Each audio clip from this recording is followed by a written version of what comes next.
lovers, my name is Carrie and this is Spines and Spoilers. Today I want to talk about my most surprising reads of the year. What are you doing? Sorry, I am house sitting at the moment for a friend, pet sitting rather, and she has 4 different babies. Or they do rather, I'm friends with both of the individuals. But yeah, they have 4 babies, so they might pop up every once in a while. That guy was Max. But yes, today I want to talk about my 5 most surprising reads of 2025. Not the best, not the most disappointing, just the most surprising. The ones that kind of caught me off guard, because usually there might be like 1 or 2 in a year that sort of make me go, oh, what just happened? But this year there was more. There was more. I usually start out my videos with what I'm reading and what I'm drinking. I already discussed the 2 books that I'm reading right now, The End of the World as We Know It by various different authors, and The Reindeer and the Raven by T. Kingfisher. But I decided I was just going to discuss the next one that I'm planning on reading after that, which is Whack Job by Rachel McCarthy James. It's the history of the axe murderer. Fun fact, when I picked this up from the library, I didn't read it for very long. I am boring enough that I saw this and I thought it was the history of the axe. Just the axe. I didn't even see the murderer part. It became more interesting once I did see the murderer part, but before that I was like, the history of the axe? Hell yeah, let's go. And yes, I am still drinking my vanilla bean espresso with pumpkin spice whipped cream. However, it's almost gone, so I'm going to have to make something else. Hopefully I release these in an order where that makes sense, where you're just like, you weren't drinking that before, but okay. I don't know why you're a Valley girl, but congratulations, you are now. The only problem is I'm getting down to the bottom, and the bottom is all like, I guess I didn't mix it up well enough. So it's just like sugar and whipped cream, and it's like, wow, delicious.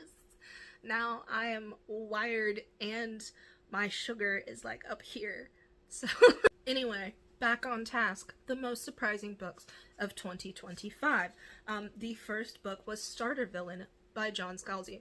Is this kind of stretching the definition of most surprising books? A little bit. But this one I was pleasantly surprised. I don't read a lot of comedy. I can't explain why I don't read a lot of comedy, but I don't. I feel like it can be extremely hit or miss. It's either amazing or it's terrible.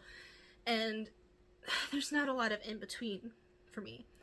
I think this year I read more comedy than I usually do. Like, in this year I probably read more comedy than I have in the last, like, decade or so. I don't know if that's true, but that's what it felt like. But I did discover that I love John Scalzi's work. This was, of course, due to my boyfriend and his wife. I'm polyamorous. If you weren't aware of that and you're not cool with it, then maybe leave, because, like, I don't care. I'm polyamorous. I'm happy. Cool.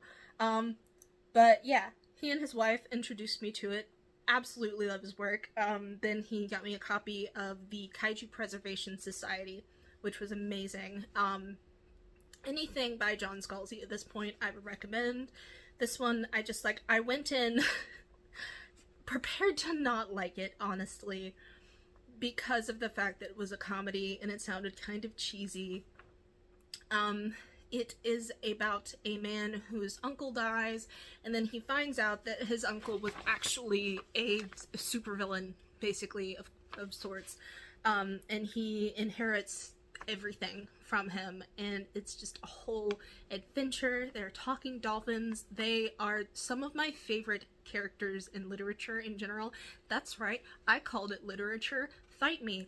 I am wired up on an entire cup of espresso right now, so I can fight the moon. That's like the 2nd time that I've threatened you today for some reason. Sorry about that. Next book on the list is Red Rising by Pierce Brown. This is another one where it's kind of stretching the definition a little bit. Like, there were 3 where it was like, they were extremely surprising. Maybe I should have just done the top 3. I don't know. We're working up to the weirdness. In this case, it wasn't that it was weird, it's just that I didn't expect to like it. This one was recommended to me by my girlfriend Heather. She really liked it. It's science fiction though, and I have to be in a particular mindset and mood to like science fiction or fantasy. I don't know if I was just in the right mindset, if this just scratched a particular itch, but I loved this book to the extent where I turned around and read it again and then wanted to keep reading it. And that doesn't happen with many books, and I know that that's like the tell of like one of my new favorites, is if I want to turn around and read it again. But yeah, that's why it was surprising in this case, not because there was a lot of weird shit going on, but just because I was pleasantly surprised that I actually really liked it. The next book was The Eyes Are the Best Part by Monica Kim. So this one, it kind of was what it said it was on the tin, but not really. It did kind of take me out of nowhere. I didn't expect it to go to the extremes that it did. It was essentially from the perspective of a woman who was a serial killer and a cannibal. She didn't start out that way, but that's where it ended up, and I loved it. I was surprised by it. Like, didn't expect a lot of it, but I loved it. So the next and second to last book on the list is Victorian Psycho by Virginia Fiedo. This one, it's about, you know, a governess, a nanny, basically going to, you know, work for this family and watch these kids and help teach them. And it sounded like a very basic kind of, oh, she has a haunted past, you know, and I didn't expect a lot going into it. I thought it was just going to be a fun, interesting, maybe like haunted house type thing. I wasn't really sure. But what I didn't expect was her to, I'm sorry, but to be batshit crazy. And she absolutely was. There was so much stuff in this. It goes to some places, okay? It goes to some places, and it does some things. It's immensely violent, and gory, and visceral. And, like, I don't always like that, but in this case, I guess it kind of worked. This wasn't a situation where it's like, oh, I was so surprised that I liked it so much. In this case, no, it was like, what am I reading? What am I reading? Because this just went from The Haunting of Hill House, or whatever. I think I just said that completely wrong. I'm not sure. But it went from that to like some Eric LaRocca shit. And it's like, what are we doing here? I'm not having a bad time, but please explain why, Virginia Fiedo. Why? The last book on the list is When the Wolf Came Home by Nat Cassidy. I made this the last one because whenever I decided to make this list, this was one of the two that I thought of immediately. It was that one and Victorian Psycho, because Victorian Psycho was just like, what the hell did I just read? And then When the Wolf Comes Home by Nat Cassidy. This one, just, I didn't expect the premise going into it. I thought it was just going to be a basic kind of werewolf story. I didn't expect to like it at all, so it kind of has both sides.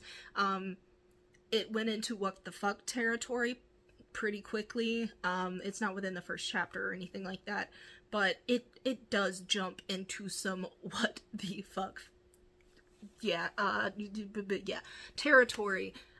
In a Who Framed Roger Rabbit kind of way, sort of. Yeah, which I feel like I wouldn't usually like, but worked in this scenario. I don't know how Nat Cassidy made this work, but it works. I don't know.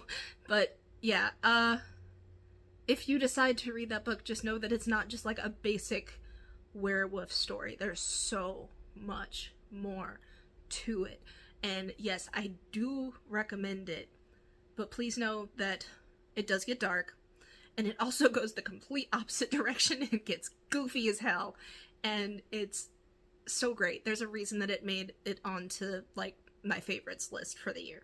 So, quick note from future me, I just realized, going back over my notes, that for some reason Storygraph did not document that I read Bat Eater and Other Names for Cora Zhang by Kylie Lee Baker.